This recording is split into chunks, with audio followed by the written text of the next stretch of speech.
उल्टा चलने वाली घड़ी। दो पहाड़ों के दरमियान छुपे एक खामोश गांव में इलियास नामी एक बूढ़ा घड़ी साज तन्हा एक टेढ़ी मुड़ेसी दुकान में रहता था। इसकी गर्द आलूद अलमारियों में एक अजीब घड़ी रखी थी जो उल्टी चलती थी, सीधी नहीं। लोग समझते थे ये खराब है, कोई इसे खरीदना नहीं चाहता था।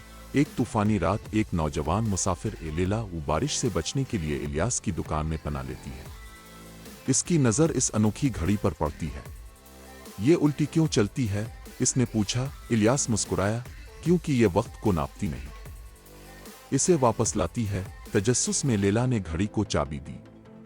अचानक वो एक याद में खींच ली गई, माँ की हंसी, बचपन का घर, एक गर्मजोश आगोश जो वो भूल चुकी थी। जब आँख खिली, आंसू बह रहे थे। ये घड़ी तुम्हें वो लम्हे दिखाती है जो तुम खो चुकी हो, इलियास ने आहिस्ता से कहा। लेला ने वो घड़ी खरीद ली। वो इसे हमेशा साथ रखती थी, मगर इस्तेमाल सिर्फ तब करती जब दिल किसी पुरानी चीज के लिए तड़पता। ये माजी नहीं बदलती थी, मगर इसे याद दिलाती थी कि असल में कीमती क्या है।